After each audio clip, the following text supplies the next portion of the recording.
Willkommen, werte Gemeinde, bei Life Alyx. Ich starte mal wieder ein neues Spiel. Ich starte das Spiel komplett neu.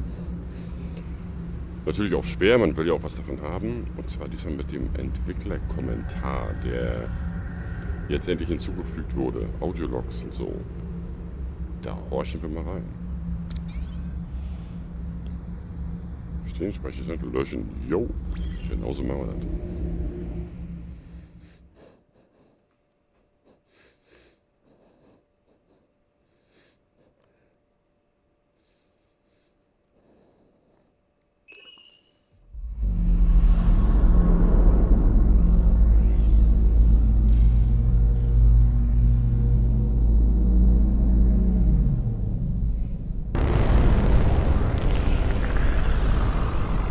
Sind 5 Jahre vor dem Zusammenbruch der Zitadelle und dem Tod von Eli Vance. Subject: Alex Vance, Alter 19 Jahre, Geschlecht Wut, Zugehörigkeit menschlicher Widerstand, aktueller Auftrag Aufklärung.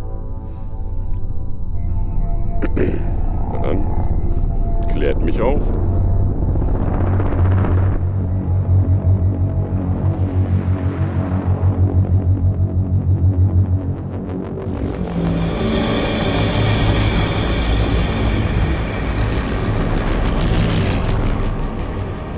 Hi, my name is Gabe Newell, and welcome to Half-Life Alyx. To say this product was a challenge would be an understatement. It's our first Half-Life title in over 10 years, and it's our first one in virtual reality. In addition to it being a great VR experience that still felt like a Half-Life game, we wanted Half-Life Alyx to serve players who've been waiting to find out what happens after Episode 2, and at the same time, provide an on-ramp to anyone who hasn't played a Half-Life game at all. Ultimately, whether we succeeded in any of that is up to you to decide. But hopefully, this commentary mode will give you some insight into the set of problems we faced and how we chose to tackle them. To listen to a commentary node, pick up the floating hologram of a radio headset in front of you and simply put it on your head. Once you're done listening to the commentary, you can take the radio headset off or simply put on the next one. Please let me know what you think. I can be reached at gaben@valvesoftware.com. While I'm unable to reply to all the emails I receive, I do read them all, and they're a critical part of the feedback we use to evaluate our work. Thanks, and have fun. Traumhaft, also wie uns Gabe Newell gerade persönlich gesagt hat, dürfen wir uns geehrt fühlen, die Entwicklerkommentare jetzt hier zu genießen. Falls sie uns gefallen haben, können wir ihm persönlich eine E-Mail schicken und er wird sie wohl alle lesen, wenn auch nicht jede beantworten. So, ich mache mal kurz ins Menü.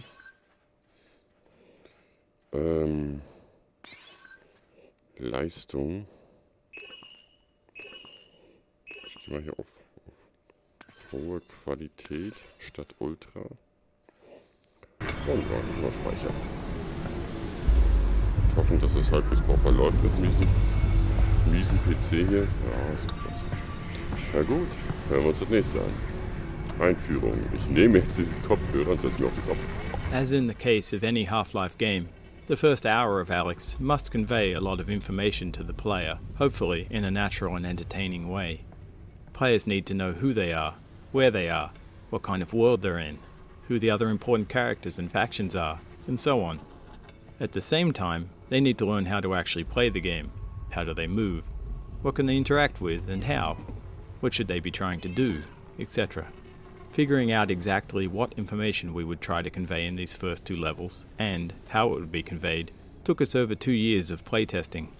It's tempting to try and include everything we think a player should know, but all information has a priority, and the more we include, the more chance there is that a player misses something important because they're distracted or confused by something less important.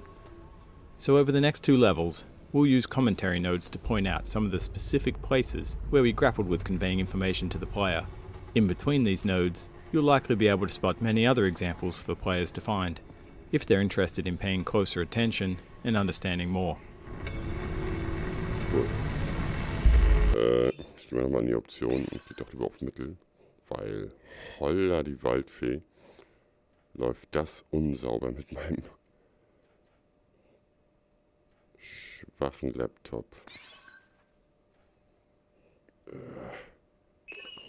Ich gehe mal auf niedrige Qualität. Komm, ist egal. Ich weiß ja, wie das Spiel aussieht.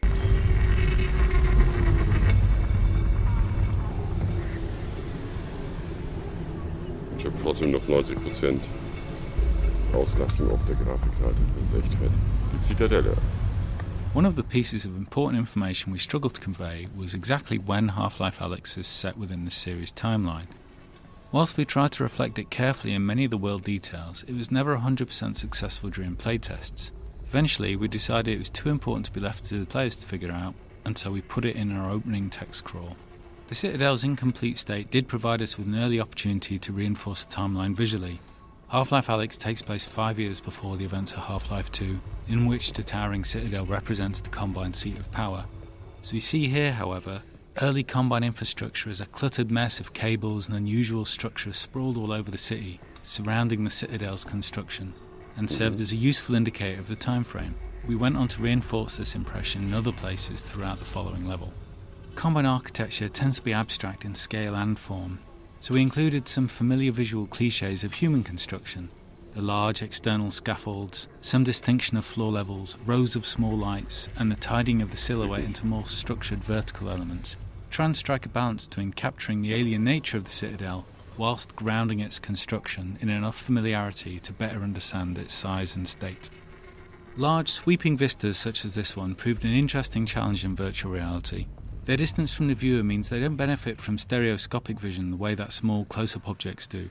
Because of this, the small objects on the balcony often draw the attention of the players before they've even noticed the imposing structure in the distance. If we moved the Citadel too close, it felt absurdly huge and difficult to take in. Yet placed alone on the horizon, it felt two-dimensional and flat. We found the solution in filling the space between the viewer and the distant structure with many scale references.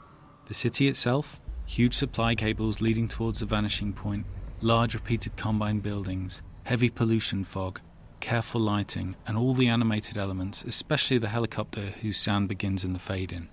All these were carefully composed to help draw the attention of the player to the Citadel first, before letting their attention wander to take in the details of the city, and settle ultimately on the inviting items here on the balcony. Boah, das gibt's doch nicht. Wieso zum Teufel hat der Schlepptopf hier so unfassbar viel mit zu tun?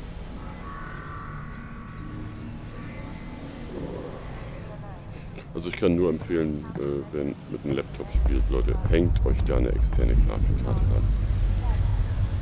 Ich denke, es ist das Power Limit, das hier dafür sorgt. Andererseits, ich muss auch den RAM upgraden. Ich habe hier 14,1 GB Auslastung, sprich RAM ist voll. Na gut, dich höre ich mir mal an. Alex! How's it looking up there? It's good, Dad. Metrocop movement is normal. Same for the Combine patrols. How's it going in the stockyard? One Combine mini reactor from a shipment of 4,000. They're never gonna miss it. Here, see for yourself.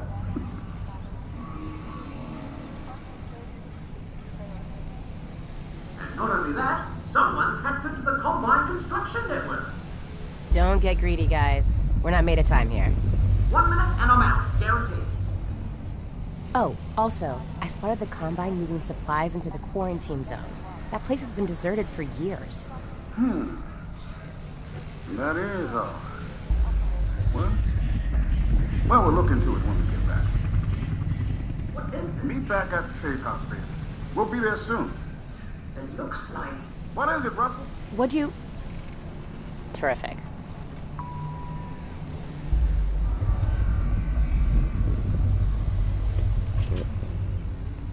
Tag für Halloween. Ich habe hier einen Kürbis.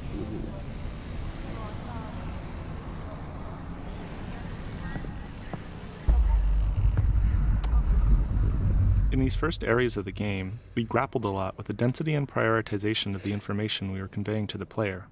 Playtesting showed us that players in VR were easily distracted, often due to better peripheral vision, such that they'd focus on one scene element while losing track of others.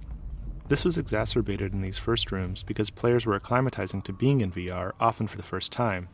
In addition, different players progress at different speeds. We saw some players spend 30 seconds on the opening balcony and others 30 minutes. As a result, we did a lot of iteration over the set of opening areas, each time changing what information we tried to convey and where. Initially, the video call from Eli took place in the later Refuge room with the Snark and camcorder, but players were often too engrossed in interacting with all of the detail in that room to pay attention to the conversation between Eli and Russell. We moved the video call out to the starting balcony, but there it distracted from the establishing shot of City 17 and the Citadel. It also came at a time when players were still figuring out core game elements like movement and hand interaction with the world. That collision made simple things hard, like when to show the player a movement tooltip if they immediately started the video call. Eventually, we settled on inserting the greenhouse between the starting balcony and the Refuge, which allowed us to move the call to an area with a slightly obscured vista and fewer interactable objects.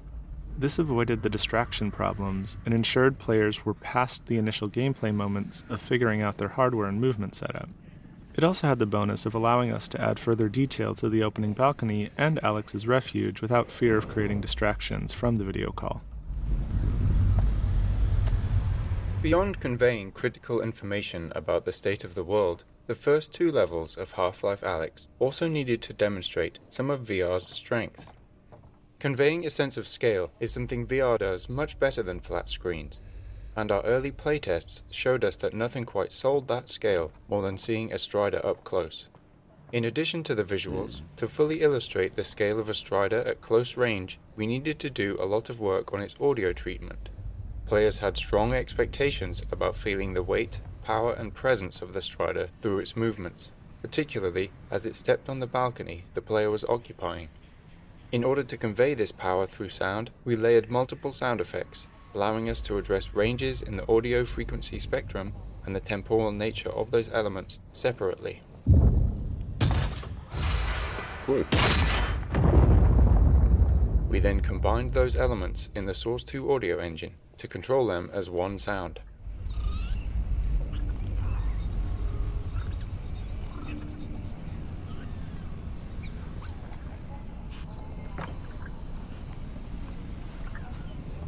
Einfach nur geil. Schade, dass die Farbe nicht hängen bleibt. This room, internally referred to as Alyx's Refuge, was initially the location where the Eli video call took place. However, once that video call was moved out to the balcony, this room was freed up to solve other problems. In the Half-Life series, we've always tried to ensure that there's generally enough narrative for all players to understand where they're going and why, but for players who slow down and pay attention, there's more detail that can lead to a greater understanding.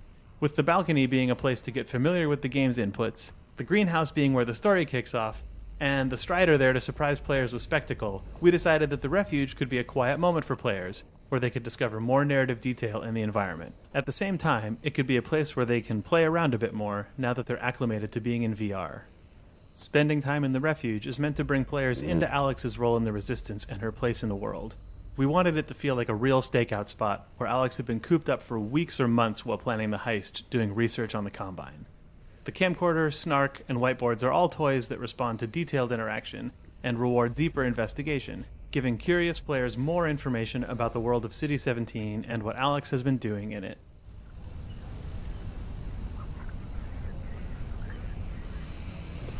Boah, das gibt's doch nicht.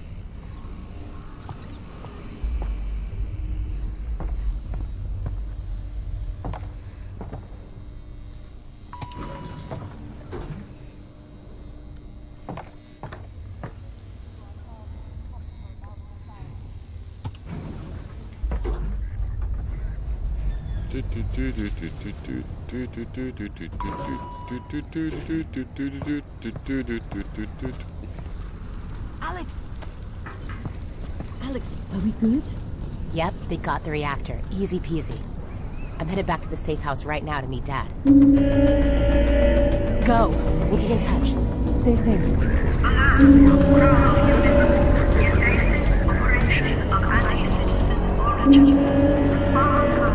Sehe euch.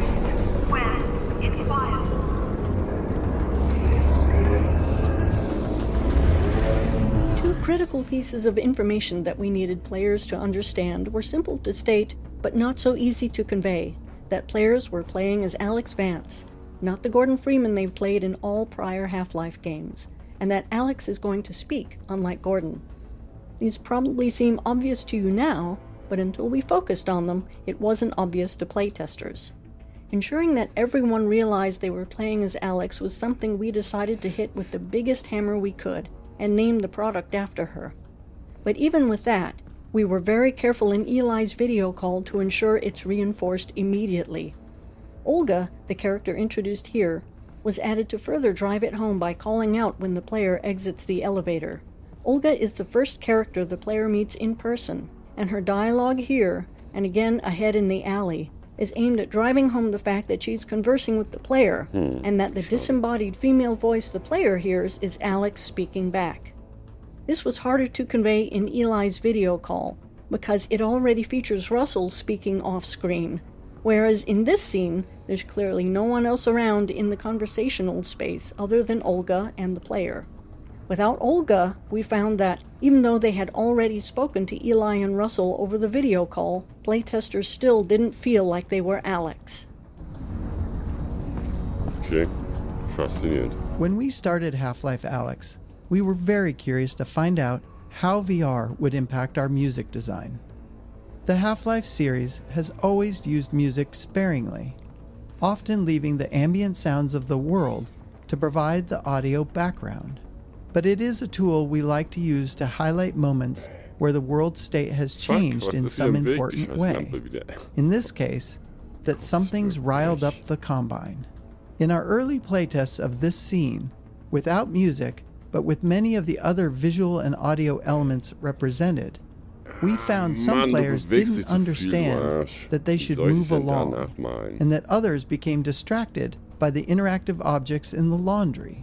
We experimented with some very simple quote-unquote action music to communicate the changing of the Combine threat level, as well as the story's intention for Alyx to get to safety, and found that players were less likely to forget their quest and move towards their goal. The music was kept simple and cinematic sounding, to allow it to blend with the purposely complementary background sounds and gently start to normalize the use of music in VR in a familiar way.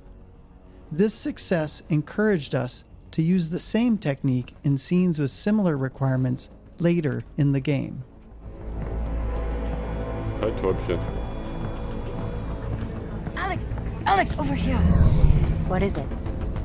This doesn't seem like a routine sweep. Are you sure everything went okay? 100%. Something's got to sink his well back. Keep your head down and be smart.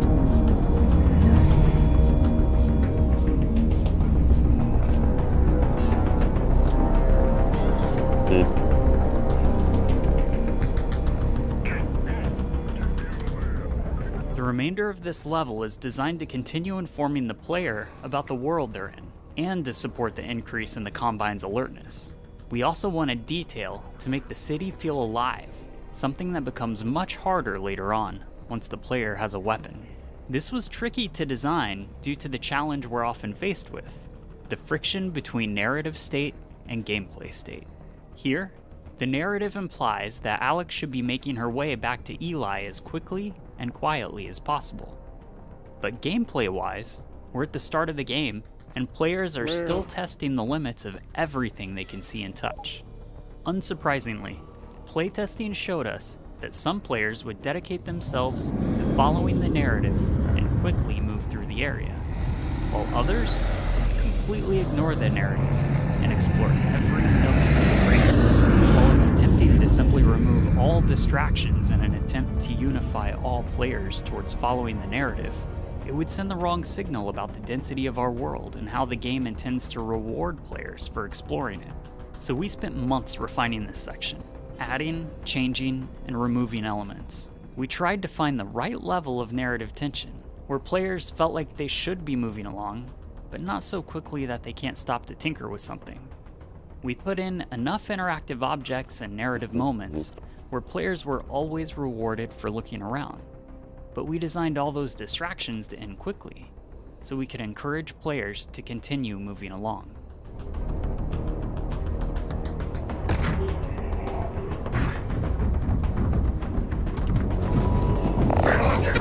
Whoa, wait, I just live here. Wait, don't shoot.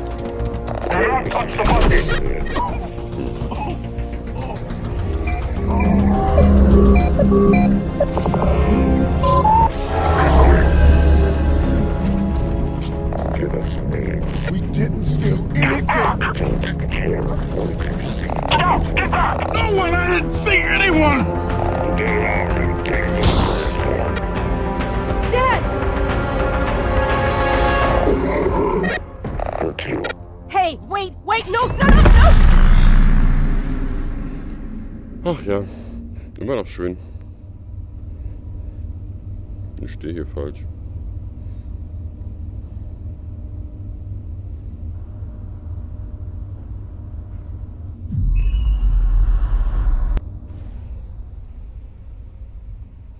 Verflechtungen.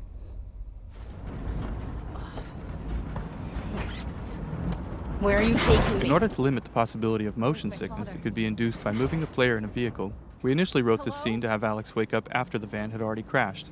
Players found this underwhelming, however, since the game seemed to be needlessly holding back an exciting moment that they could have experienced for themselves. Addressing this meant that we had to tackle the technical problem of moving the player comfortably in a vehicle. In this van, and in the train at the end of the map, you'll notice that the outside world is only visible through small windows. These outside views are necessary to provide motion parallax. The small window size ensures that the player's field of view is always dominated by the vehicle interior, which is naturally in the player's own frame of reference. This greatly reduces the occurrence of motion sickness. Aside from the parallax of the outside world, we use animated lighting and careful sound design to produce the effect of riding in a vehicle. You have been in an accident. Take the headset.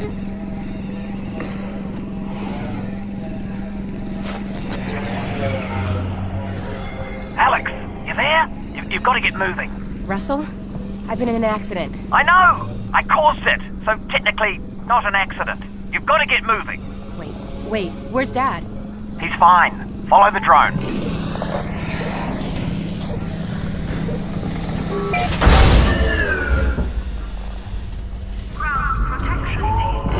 So, Dad's okay, right? Yeah, well, no. To be honest, he's in serious trouble. But... They've still got him. He was in a separate transport.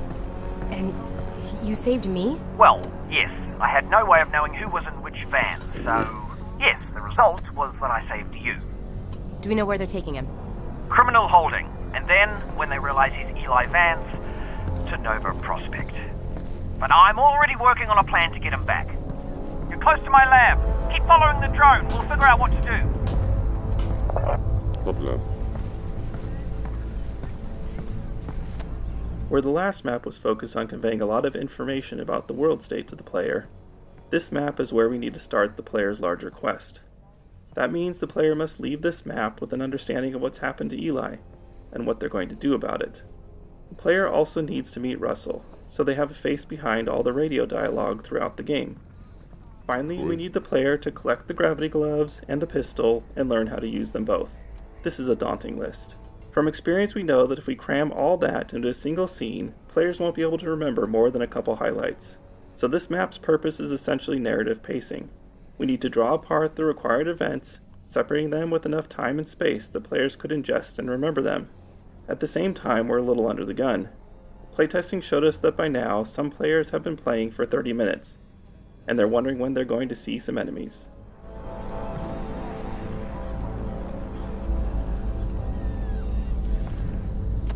One of the first steps the writing team took on this map was to flesh out a scene between Russell and Alyx that covered all the dialogue we needed. Due to the fact the player is meeting Russell for the first time, and that there are a significant number of in-fiction events that Alyx and Russell need to talk about, the scene ended up containing a lot of dialogue. We knew there was no way we could build a scene that long without boring the player, and the most important elements would be lost in the noise. One of the first tools we used to address this was the introduction of Russell's drone. It allowed us to take chunks of the dialogue from that original scene and deliver them throughout the area preceding the scene. This meant the scene itself could skip over the in-fiction preliminaries and get right to the critical gold delivery. Russell, just hang on. I'm almost there.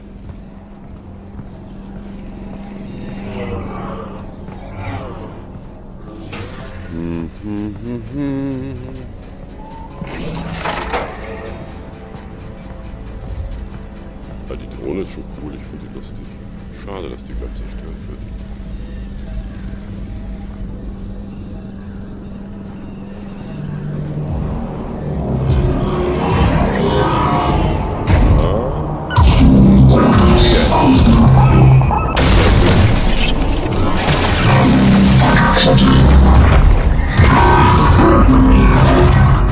Alex, everything cut out for a second. I lost the headset video feed. Can you see my drone? Is it okay? Sure. Yeah, I'll be there in a minute.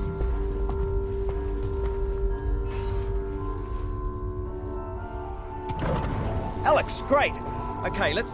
Wait, my drone's okay, right? Nope, it exploded. I'm fine, by the way. Right, good, that's the main. 6, 5. Russell's laboratory is the first time the player is in the same room as another character, and it highlights one of the main challenges we face when designing choreographed scenes in VR, keeping the player and characters out of each other's space. In previous Half-Life games, we could always forcefully move the player if we really needed them out of the way. We made several attempts at finding a similar solution in VR, but found that it often made players feel deeply uncomfortable or disoriented. So instead, we designed these spaces to allow for a natural separation between the player and our characters.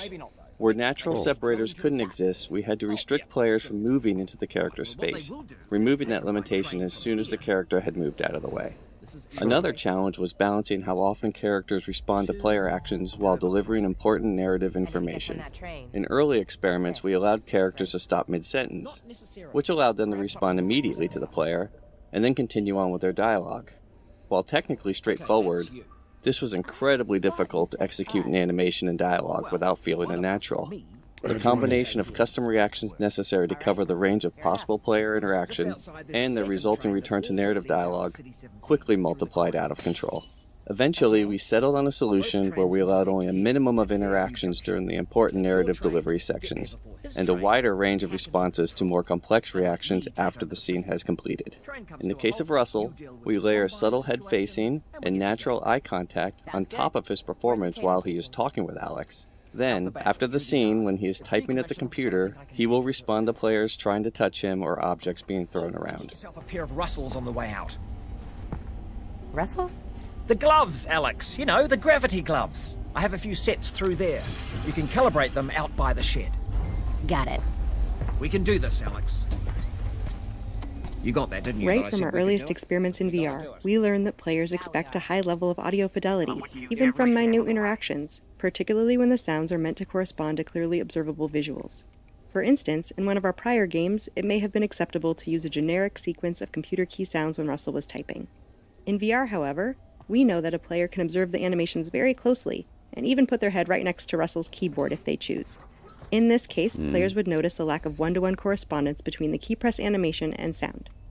For Half-Life Alyx, we authored a set of individual key press sounds to be driven by animation. For example, as Russell's fingers animate to press a key, one of these key press sounds is played, resulting in precise synchronization of the animation and sound.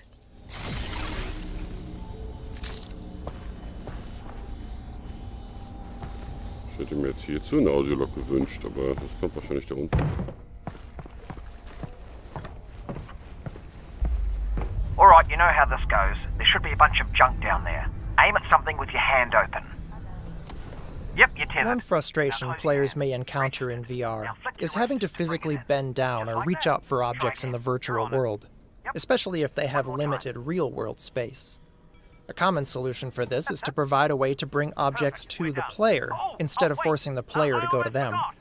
We knew this would be an important feature in Half-Life Alyx, with its sprawling levels and players' desire to explore every corner of the world. We didn't want this mechanic to feel too gamey or magical, so we decided to integrate it into the fiction of the game by making it a feature of the gravity gloves, which are a natural precursor to the gravity gun of Half-Life 2.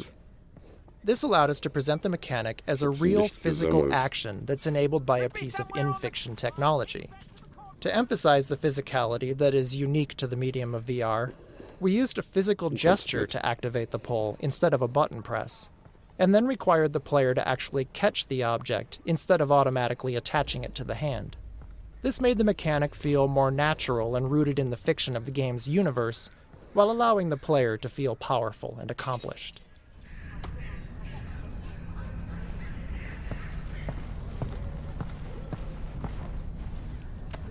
When a player pulls an object with the gravity gloves, we use the game's physics engine to apply a launch force to that object with a trajectory that is partially influenced by the direction of the player's pull gesture. We set the object's launch velocity to result in a standard flight time from pull to catch, so the player can develop a rhythm that eventually becomes automatic. We want the object to arrive at the hand as reliably as possible, so after the initial launch, we continually apply small impulse forces along the trajectory, represented by the white arrows. Those impulses help counter gravity and compensate for collisions with obstacles along the way, while continuously steering the object toward the hand, which is itself a moving target. A generous catch range and subtle haptic feedback when the object enters that range virtually guarantees that it will end up in the player's hand every time, even if their attention is focused elsewhere. One other benefit of implementing this with physics is that we didn't need to do custom handling for an object's size, mass, or inertia, and it automatically compensated for the non-standard gravity that players encounter inside the vault at the end of the game. Ich habe gerade Frame Drops gehabt auf bis zu 5 FPS. Das ist echt fett. So, was habe ich gesagt? Alter, du kommst mit. Tut mir leid für dich, aber du musst jetzt durch. Oh, you took care of that lock then. Good, great. Did have the key for it, but should have given you that. That's on me. Alright, here we go. Next stop, Fairview Junction. Also erstmal schlafen legen, okay? Wird eine lange Fahrt. Good luck, Alex. Goodbye. Du redest nicht Obviously, viel, oder? just to let you know, I am still here though. I know. Ist okay. Reicht ja, wenn Russell mir ein Ohr abkaut.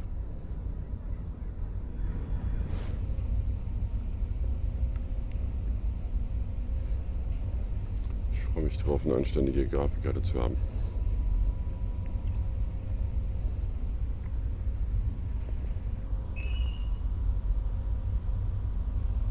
Ja, Trigger gedrückt.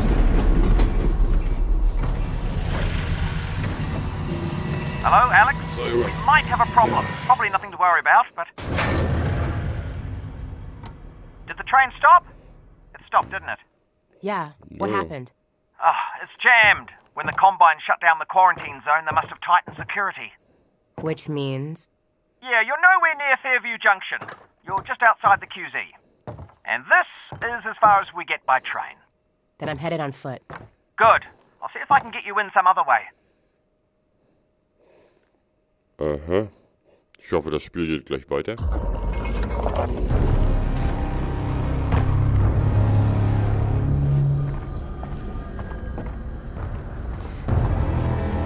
Ganz schön kaputt bist du da oben.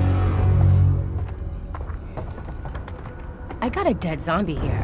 I thought the Combine sealed up the QZ. This one must have squirted out. I've heard they've had trouble with barnacle spores outside the containment area, but not about fellas like this. Probably not a one-off then. I doubt it. Even in our earliest experiments in bringing Half-Life to VR, we found that players enjoyed exploring every nook and cranny of the environment. With the increased fidelity of VR, players not only expected to be able to interact with a vast array of objects, but they also had a strong desire to find something useful from time to time. This was so universal among testers that in addition to more searchable locations and interactive objects, we added a new resource, resin. Level designers could place this new resource in fun and interesting locations that weren't tied to game progression, rewarding players wider-ranging exploration. We also tied this new resource to a longer-term goal in the form of weapon upgrades, further motivating players to explore the environment. Deep scavenger hunts and keen observation would result in more resin to spend as a reward. Alex, that thing's incredible. You need an incredible brand name. Something that really sells it. Who am I going to sell it to? The Combine's not going to be here forever.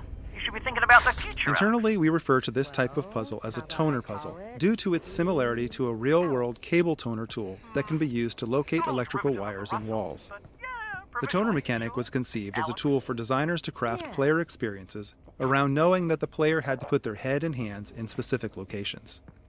The initial design merely required the player to use their multi-tool to push a ball of energy along a path, similar to a child's bead maze toy. While this simple design was successful at getting the player to put their head and hands in particular locations, the lack of branching meant that the player wasn't required to make any choices, nor was there any possibility of negative consequences. To address these issues, we added the rotating junction elements, which allowed for branching paths and became the player's primary means of interacting with toner puzzles. While the toner puzzles ramp up in complexity throughout the game, this first toner puzzle is designed to use a minimal number of elements to introduce players to the key ideas that power flows through wires, power can be rerouted by rotating junctions, and power has an effect on the physical world, such as turning on lights and opening gates. The sparking electrical outlet that branches down toward the floor is not strictly necessary for this simple puzzle, but it was added here to expose players to its behavior, since it was causing confusion in later puzzles when players were seeing it for the first time in more complex configurations.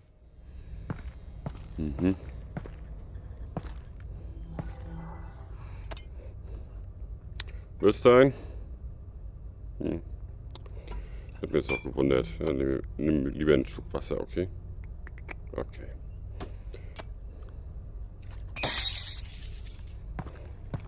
Das musste jetzt einfach mal gesagt werden.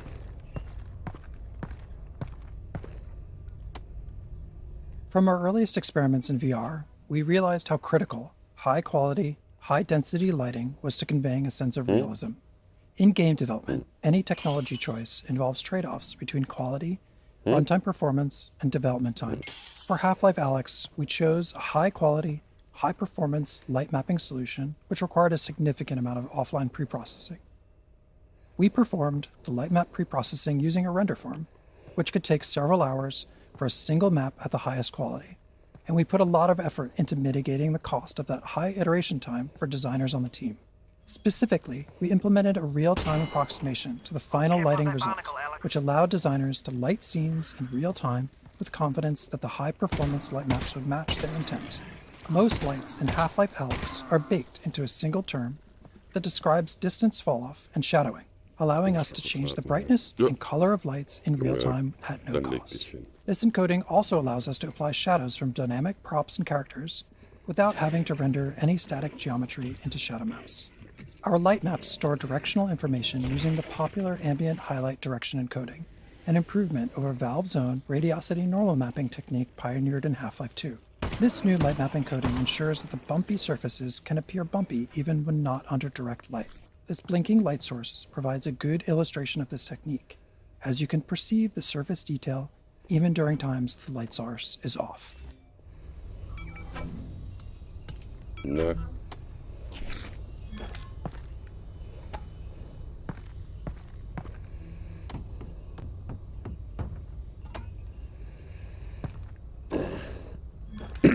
How'd you meet my dad, anyway? You guys work together at Black Mesa, right? Yeah, well, no. Tricky place to get a job at, actually. I interviewed at Black Mesa. They said try again in a year. I don't need to tell you what happened after that. Lucky break for me, really. Schon faszinierend, jetzt zu jeder Zeit quatschte gerade irgendeiner mit mir. Oh, jetzt eine Granate haben wir. Oh Junge, bist du wirklich zu blöd zum Stehen oder was? Geht ja mal gar nicht. We got a lot of positive feedback from our initial experiments requiring players to perform a series of physical actions to reload the pistol. Specifically, ejecting the clip, retrieving a new clip from their backpack, inserting the clip into the gun, and chambering around. Players enjoyed learning and improving at this skill. We experimented with using a single button for both ejecting a clip and chambering around, but we found that assigning these operations to two different buttons was more interesting, even though it was more mentally taxing. In fact, it was more interesting precisely because it was more mentally taxing, as players would frequently mix up the buttons under pressure. In the early stages of the game, players would be fumbling for clips, ejecting the clips when they meant to be chambering around, and generally making a mess. To those of us observing the playtest, this looked like things had gone horribly wrong, but players themselves consistently cited this as a high point of their playthroughs.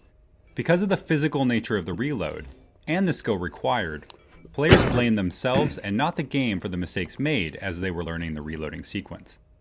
In this area, we provide a number of static targets in the form of barnacles for players to shoot at their own pace, increasing the likelihood that they have at least a few reloads under their belt before moving on.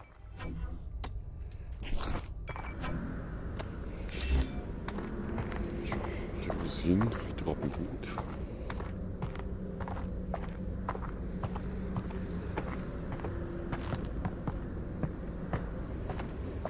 Eigentlich müsste ein Audiolog genau hier drin sein. Oh, schade. Do you need a minute? Because, I mean, I could pause the feed. Just looking, Russ. Ja, genau. Wir sehen uns hier nur um. Weißt du, ich gucke öfter mal in Klos. Gewöhn dich schon mal dran.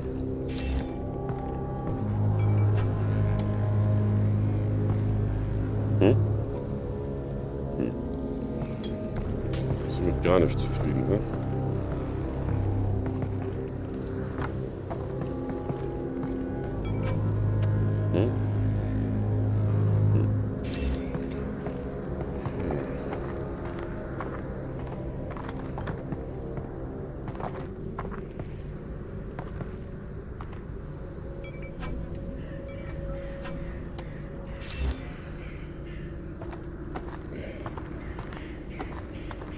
Kein schöner Platz hier.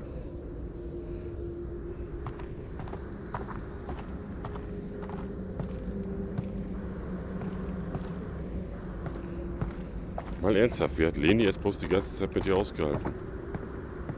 Siehst du? Weiß ich auch nicht. Wenn du es schon nicht weißt.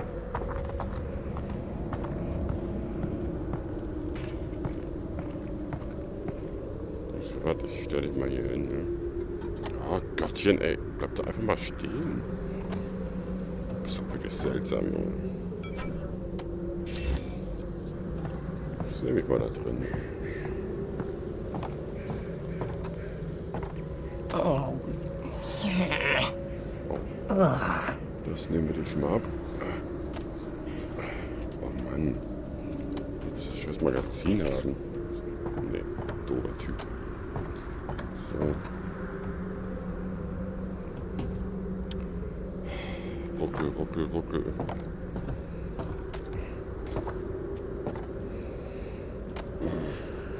Kommst du mal mit, bitte? Hey.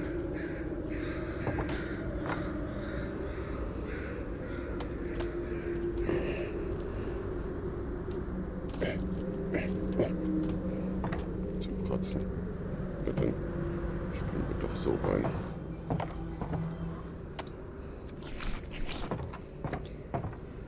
Ach ja, jetzt eine Rauchen, das wäre eine Idee. Ist bloß irgendwie arm, so scheiße.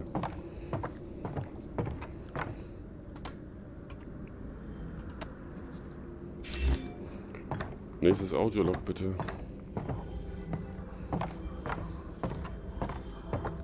Nö, da ist nichts drin. Ist euch schon mal aufgefallen, dass in VR alle mehr rumlaufen wie die Velociraptoren, die Hände hier so nach vorne? Ich frage mich warum, die kann man doch auch einfach so lässig so nach unten hängen lassen.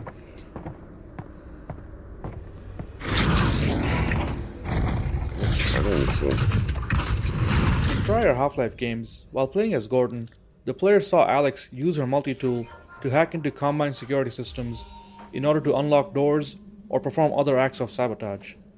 This presented an opportunity for us to represent Alyx's hacking skills through VR-centric minigames. All of our hacking minigame designs were built to leverage the independently tracked head and hands common to today's VR systems. We wanted to encourage players to use both hands simultaneously and move their head to create parallax to understand the spatial relationships within the puzzles. This locker hacking puzzle is based upon one of our earliest prototypes, in which the player was tasked with using a tool in one hand to paint a path on a sphere held by the other hand. There was just something fun and unique about using all of the natural degrees of freedom of both hands to solve a puzzle in VR. In its simplest form, this puzzle solution is straightforward, but the difficulty gradually increases throughout the course of the game by introducing static or moving obstacles of various shapes and sizes on the sphere.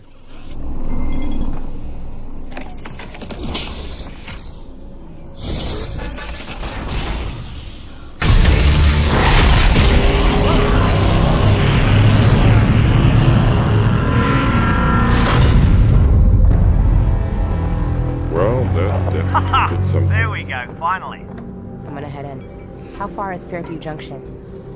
You'll go through the old subway tunnels on your way to the train yard. Have they started moving Dad yet? I don't think so, which is good news because we've still got time. Oh, that's great. Or... Whoa. Russell, are you seeing this? Whoa. All right. Here we go.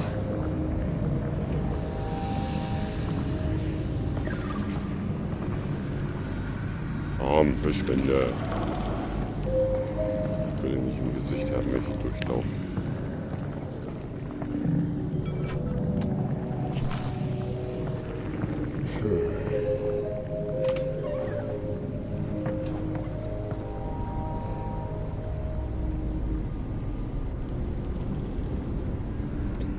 Boah, das gibt's nicht. Ruckel, ruckel, ruckel.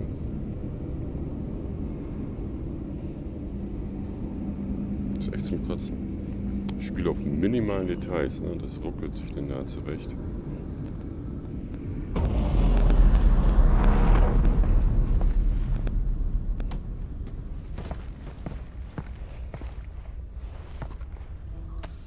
In our early prototypes, players could heal themselves by grabbing a Half-Life 2 health pack and pressing down on a controller button, which obviously wasn't a very interesting VR interaction. During the development of Half-Life Alyx, the Counter-Strike team added health injectors into CSGO as part of the new Danger Zone game mode they were developing. When we saw this, we felt that an injector would work well as an intuitive healing item in VR as well. Players would press a button to arm the injector as a way of indicating their intent to use it. This prevented unintentional use of the injector and gave us an opportunity to showcase how physical the interaction was going to be via haptics, animation, and sound. Some testers even initially responded with dread over the fact they were going to have to use a needle on themselves and looked away when performing the injection action. We also had to create approximations of the player's arms and body, as playtesters all had their own preferences for where they wanted to apply the injection. We even added the ability to inject into the head, since so many players tried to do it just to see if it would work. Ruckel, ruckel, ruckel. Alright, that seemed to work. Let's keep doing that.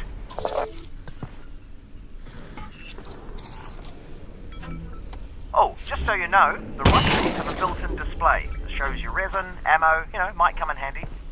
Got it. Thanks. We had to ensure that players would become proficient at reloading their pistol during the early levels of the game, or later encounters in the game would be overly difficult. The prior map contained only static targets in the form of barnacles. Players could engage the barnacles at their own pace, but there were enough of them that players would need to reload at least a few times. This first live zombie is locked behind the chain link fence and cannot reach the player until the player opts into the encounter by shooting the lock on the door. The placement of zombies in the upcoming section of the game is designed to require plenty of reloading, to ensure that the player builds up this skill.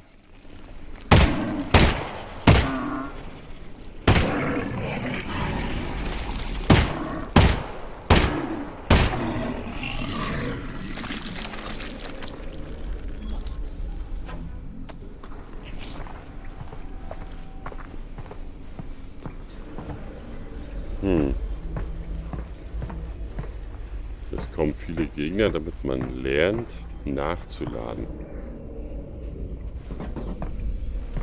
Kloppt. Virtual reality provides the opportunity to add physicality to gameplay, but this needs to be balanced against player fatigue and accessibility. For example, we experimented with a low ceiling in this area, requiring players to crouch the whole time that they made their way across the tops of these train cars. Playtesters did not enjoy having to crouch for so long, so we raised the ceiling.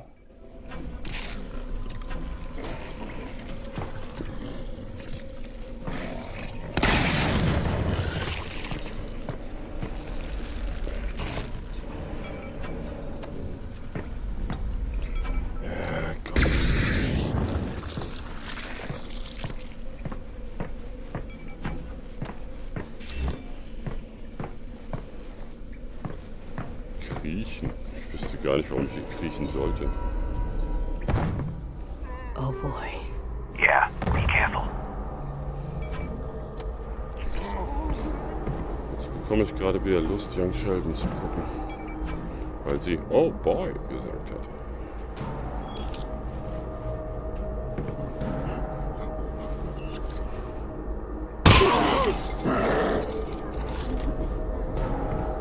Komm her. Hier.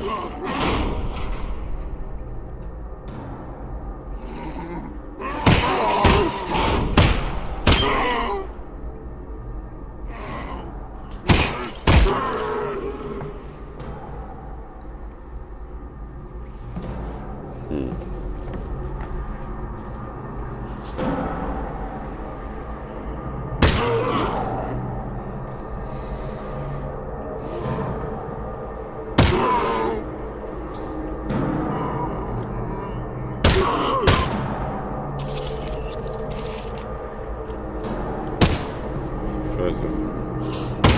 Hallo. Komm hierher. Bitte.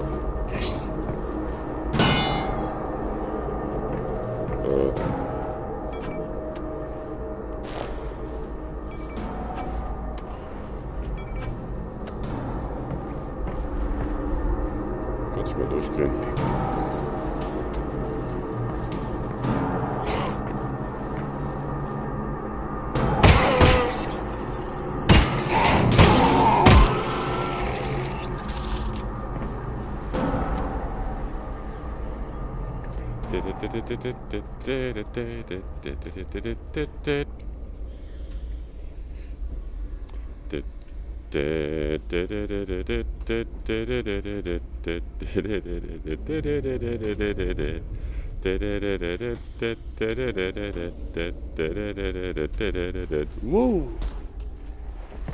Schöne Tanzanlage, mein Freund.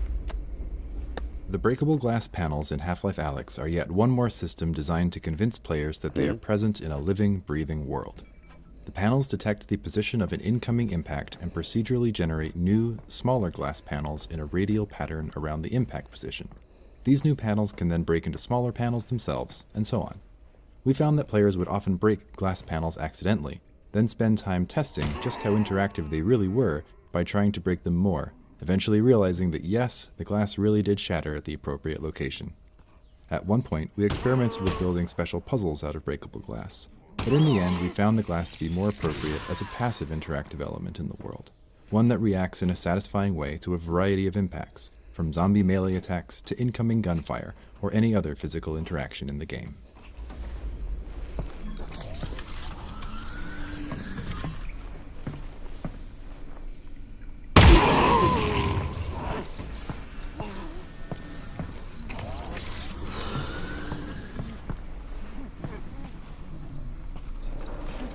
Weißt du nicht, ja? Schade aber auch. Ah, Ruckel! Mal Rückwärtsgang rein, das dauert jetzt ein bisschen.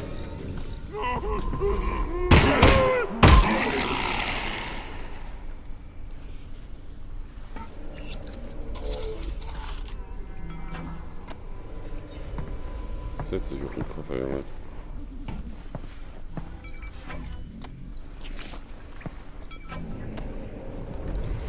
Tja, tut mir leid. Weapon upgrades are a new feature for the Half-Life franchise, and fictionally this mechanic paired well with Alyx's tinkering nature.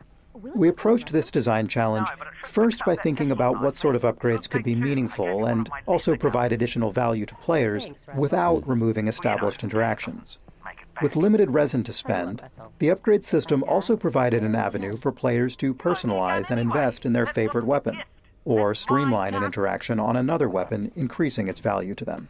For example, the reflex sight still requires players to physically aim, but it improves the feedback on exactly where their shot will hit, and exposes previously hidden enemy weak points. While some players enjoyed this feedback and new targeting opportunities, others didn't and would instead focus on upgrades that suited their style of play. This allowed players to spend their limited resin on upgrades they cared about the most. Another aspect of weapon upgrades that we focused on was not necessarily obvious when we first started to design and test combat in VR. Due to the more physical nature of combat in VR, it can really push on the mental and physical capacity of certain players, as they're required to utilize both their hands and move their head to take in the environment dealing with enemies. While this is a very natural experience, there's also a lot going on at any given point with reloading and combat.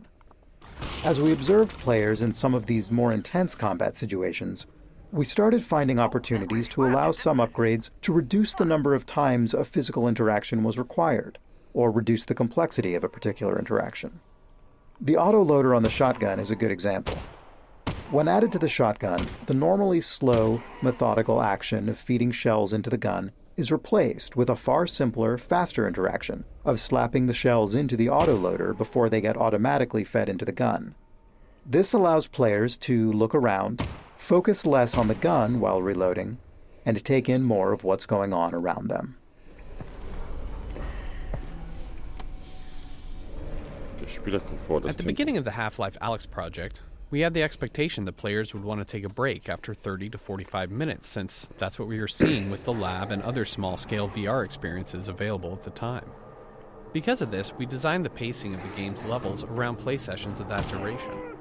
Over the course of development, however, the game itself included more downtime between intense combat encounters, and the comfort of the new crop of HMDs improved significantly. In fact, as the game progressed, we found that players were happy to play for hours on end. At the end of a playtest, players would often remark that this was the longest they had ever played VR in a single session. Kann ich nicht bestätigen, war bei mir anders. Die Zeit in VR habe ich nicht in Life Alyx verbracht, sondern kann man sie jetzt aussuchen. Saints and Sinners oder Subnautica?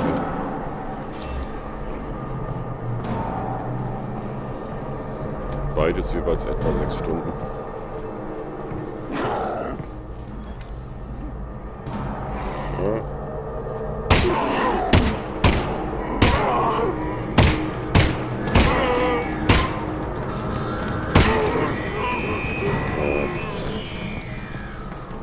Voll und der Zwerg.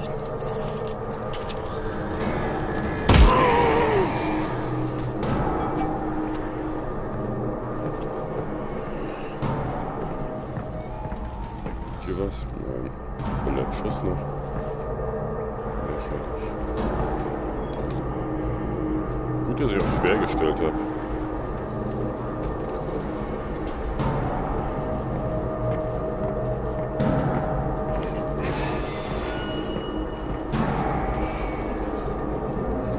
Ja, ist egal, gut hinten da sein.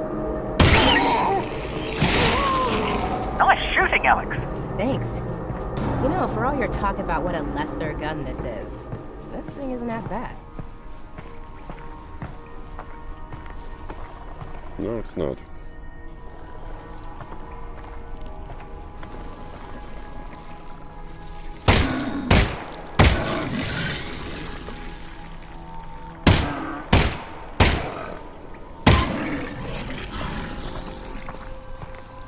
Diesmal landest du auch weich. Komm.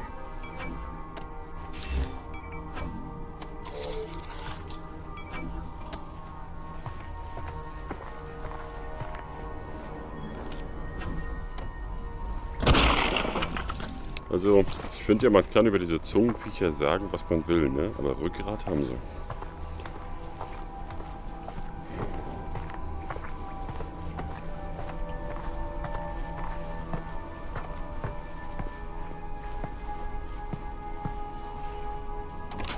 Ja, tut mir leid, mir ist gerade kein besserer Wortwitz eingefallen.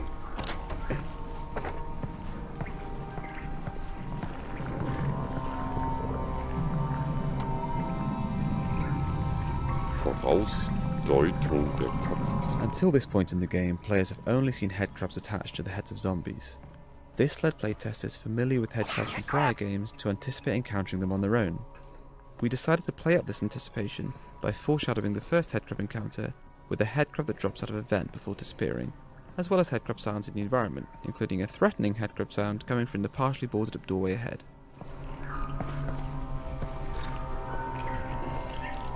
Drin? Where to go? Nur da rein. Ah! Yep, there it is. Found it. Probably only one of those.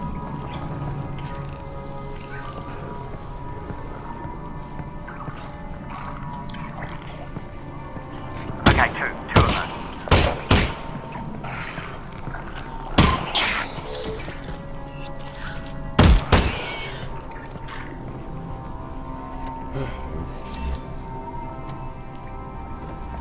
du ja ungern ansagt, mein kleines Zwergchen. Aber irgendwo muss ich dich ja packen. Du könntest mir doch mal die Hand reichen. Aber nee, ich meine, das kriegst du dann.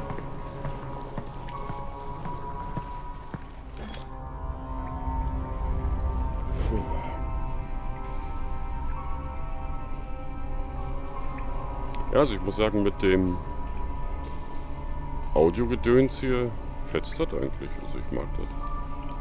Kriegt man schön ein paar Hintergrundinformationen. Wie unglaublich einfach die gedacht haben. Man merkt, dass das VR unerfahren war. Dass VR Neuland war. Heard anything about Dad, Russell? No. Radio silence since he got on the train. Damn it. Well, the good news is he's probably fine. How do you know that? Because they're taking him to Nova Prospect to torture him. That's the torture place. So they're hardly going to torture him before they get there. So he's fine. Logically speaking.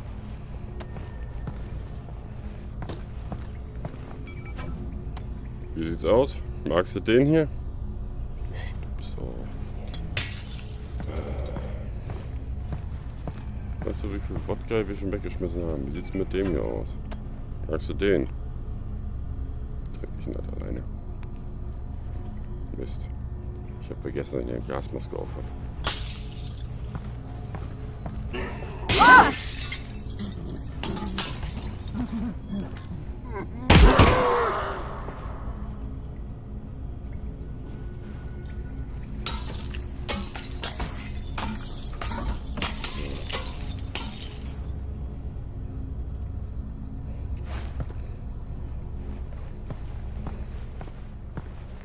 Also dafür bist du gut zu gebrauchen, mein Freund. Scheiben einschlagen kann man gut mit dir. Boah, das gibt's ja nicht. Nichts drin hier. Ja, immerhin ein Magazin.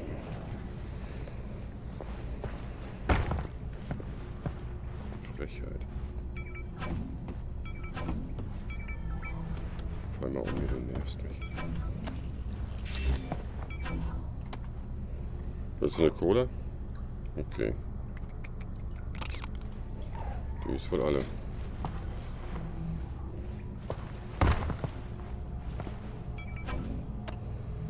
Nehmen wir die mal mit.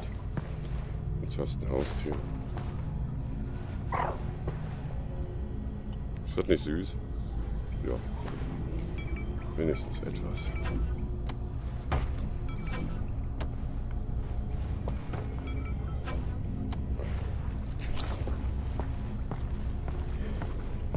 Was? Ist jetzt beleidigt, weil ich das Fieder stehen lasse?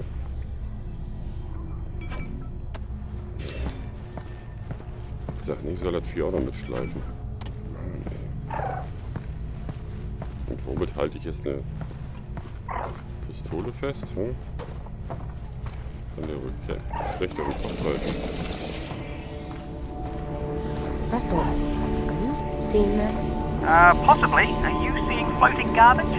It looks like it's just cardboard. Right. Well, seems harmless. Yeah. Weird, though. Seems.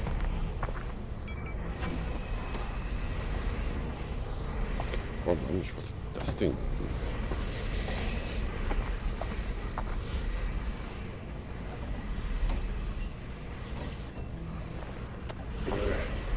Ja.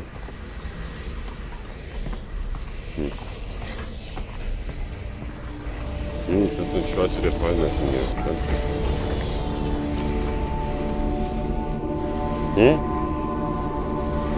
Stehst du nicht auf Abgaben? Du? Auch nicht.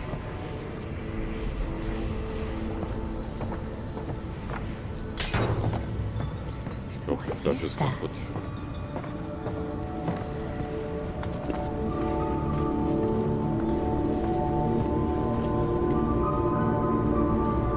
Whoa. More floating cardboard.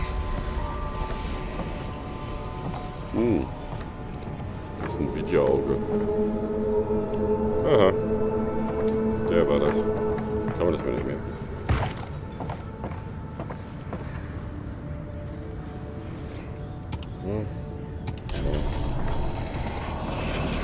geöffnet. Hm? Hm?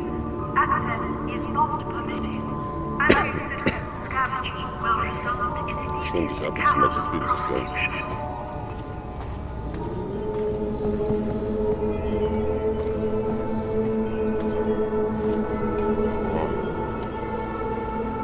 Weg. Aha.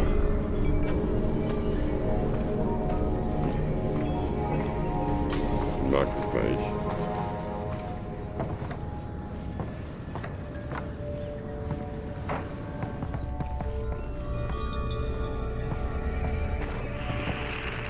Alex, you alright? What's wrong? I'm fine, Russell. What's up? I'm losing your signal. Alex? Alex, if you can still hear me, keep heading in the same direction and try to get above ground. Russell? Russell?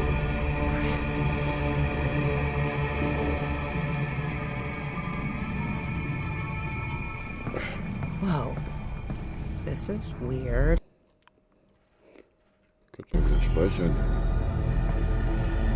Okay. Ich glaube, als Ersteindruck reicht das hier. Ich habe mich jetzt lange genug hier durchgeruckelt. Ey, ganz ehrlich, ne? Subnautica läuft besser als Half-Life Alyx, dass ich das nochmal erleben darf.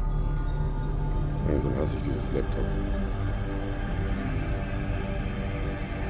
Ja. Na dann, ich wünsche euch noch einen schönen Abend. Have a nice game und vielen Dank fürs Zuschauen. Bis neulich.